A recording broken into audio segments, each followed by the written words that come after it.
Hey, what's up everybody, and welcome back to another episode of News Dose, where I give you all of the latest gaming news. And now that the PS5 is out in the hands of eager fans, there's a question of how long will Sony continue pushing the PS4.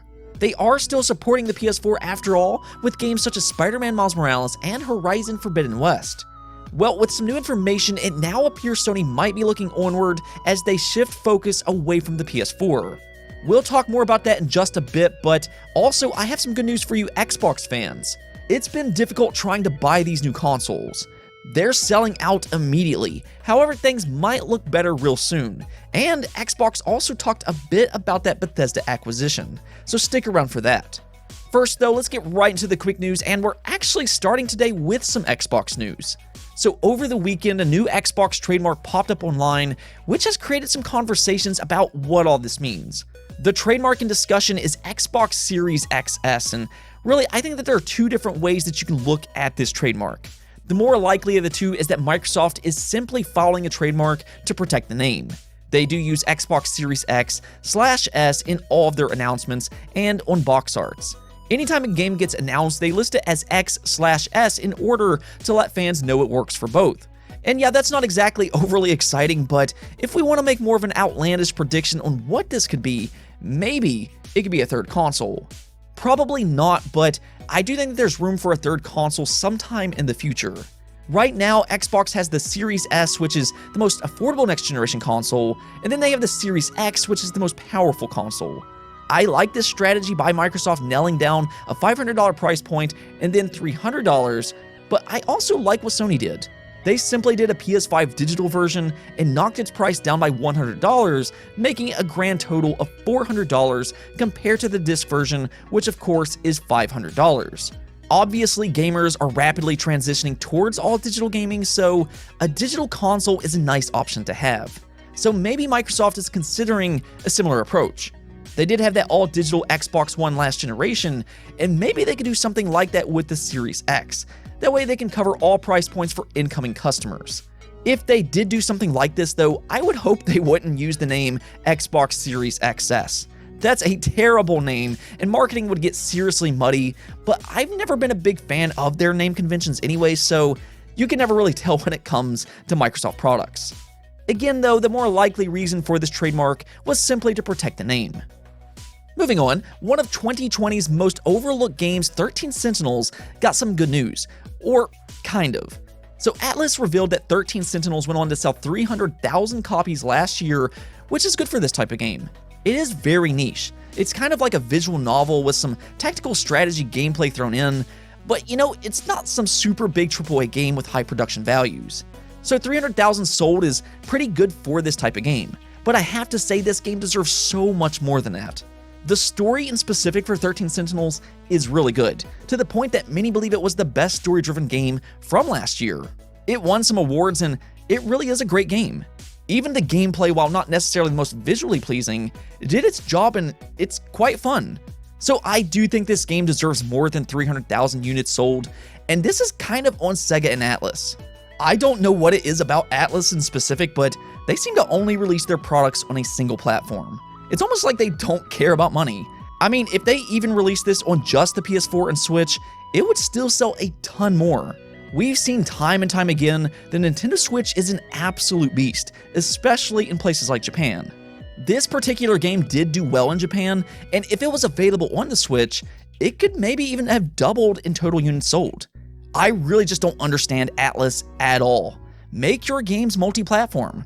People like your games, and more people would buy them if it was readily available to them. I still find it kind of amusing that Sega and Atlas seemed so shocked that Persona 4 Golden sold as well as it did on PC when it released last year.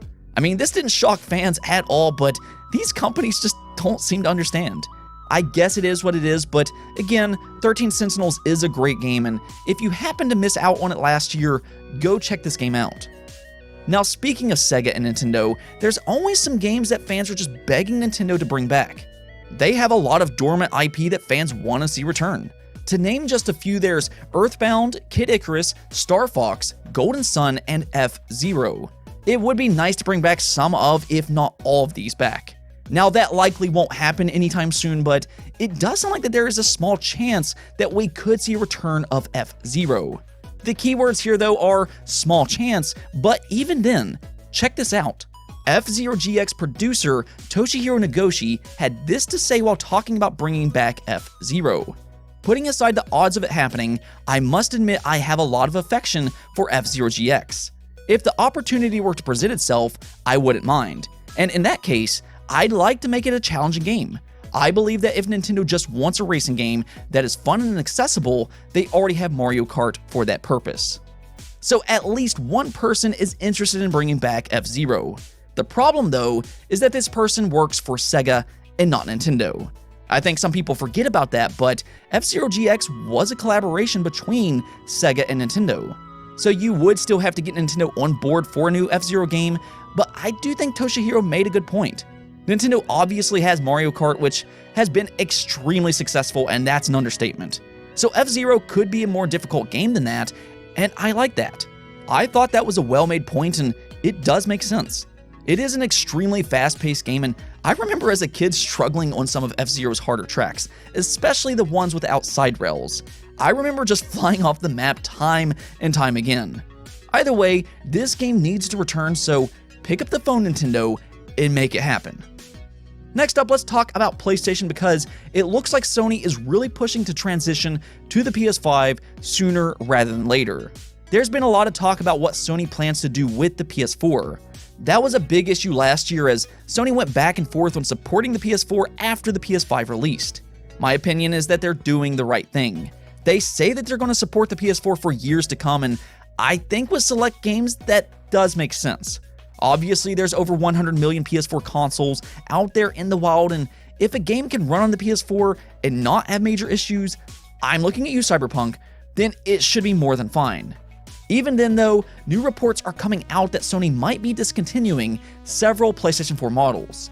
This is coming from a Japanese retailer claiming that they're not going to restock specific PS4 models because the manufacturer has ended production. This includes the PS4 500GB Glacier White model, PS4 1TB Jet Black, PS4 1TB Glacier White, PS4 2TB Jet Black, and the PS4 Pro 1TB Glacier White. So according to this retailer, all of these have ended production and will not return. Now, it is important to note that this is not directly coming from Sony themselves, but at the same time, this does seem logical. We saw Xbox start to do this last year, and reports started to come out well before Microsoft officially announced it themselves. The Xbox One X was discontinued before the launch of the Series X. And I mean, I would think Sony at the very least would discontinue the PS4 Pro. That's a $400 console, and by this point, I imagine consumers would look to buy a PS5 for that price point.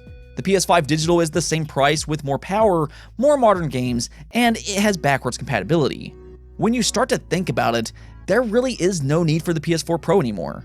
Now, is the PS4 completely leaving? Probably not just yet. I think Sony will continue to manufacture a standard PS4 or Slim model and then sell it for a couple $100s. That could still push some units for customers looking to buy a cheap console with great games because the PS4 really is a fantastic console. I think in the long run, the PS4 will be remembered as one of the best consoles ever made, and decades from now, fans today will remember the PS4 in a very fond way. However, it looks like the PS4 generation is officially on its way out. Again, they'll probably continue on with the standard PS4 model, but that transition to the PS5 is going to be fast. I mean, we're already starting to see it. Fans are rushing out to buy this thing by the millions, and I think there's a very real possibility by the end of this year, it could have already sold around 20 to 25 million units. That would be insane, but I think it can get around that number. Maybe they can get to 22 to 25 million consoles if they can manufacture that many in a short period of time. And that's another way to look at this. By ending production of the PS4, maybe they can increase production of the PS5. Regardless, the PS4 has been a great console, and it had a great generation. On to the Xbox news though, we got a nice update on the Xbox Series. Well, actually two different things that might have Xbox fans very happy. In a recent Larry Herd podcast, Phil Spencer made an appearance, and anytime Phil talks, there's a lot of news that follows. He's always a treasure trove of information, and he got to talking about the Bethesda acquisition and also Xbox Series stock shortages. I'll kind of start with the Bethesda acquisition first because everybody wants to know what's happening with Bethesda. Are they going to be exclusive to Xbox or not? Well, we still don't have that answer, but we are getting much closer. Phil Spencer noted everything is on track and he's excited to start planning with them. The acquisition is expected to finalize in the first few months of this year, and then Xbox will legally be able to talk about if they're exclusive or not. That's really the only reason we haven't gotten a direct answer so far. It is a legal issue until the acquisition is complete. I don't know if they'll just come out and say if they'll be exclusive as soon as the acquisition is complete, but if there is an E3 this year, we might get our answer there. Bethesda usually has their own event during this time, but I imagine they'll be grouped up in with the Xbox event at E3, assuming Xbox does E3 this year. They could just do their own digital event again if they want to do that instead. However, that's where we might finally get our answer, but Phil did mention that Bethesda is very, very critical to the future of Xbox, and this has created a lot of buzz among the community. I'm seeing a lot of interpretations of what exactly this means, but I wouldn't look into it too much right now. If I were to guess, I would say Bethesda games will be exclusive to Xbox, based off past Xbox acquisitions outside of Minecraft. And some of the things that they've said so far does seem like they're hinting at them being exclusive, but I don't think this was really an answer. This seems like one of those things where you can kind of interpret it in the way you want. Bethesda will of course be critical to Xbox no matter what decision they make. I think the bigger news here though is that the acquisition is on track, and once that's completed, we might get the answers that we're searching for. Another interesting statement made by Phil Spencer though was about the production of the Xbox Series. We've been talking a lot about how well the PS5 has done on the market since it released, as it's being reported they've already shipped more than 4 million units. That is ridiculously good, but the Xbox Series has also been selling out as well. It's been difficult getting either platform, which goes to tell you there is high demand for these consoles. Well, Phil Spencer assured fans that they're doing everything they can to produce more stock, and they even talked to AMD about ramping up production. So it sounds like we could start to see more stock come in on a regular basis, which is fantastic news for consumers still trying to buy the Xbox Series. Now, this is bad news for scalpers trying to hoard these consoles, but if you're on the market for a new console, hold out just a little longer. Do not buy these for twice the price. Last year, Microsoft themselves said they believe demand will have been met by around April, so just stay strong because more Xbox Series consoles are on the way. Anyways though, that's it for this episode, but if you liked the video, don't forget to hit the bell notification and subscribe button for more content just like this. Also, if you'd like to support the channel through Patreon, thank you for making this content possible. Peace out.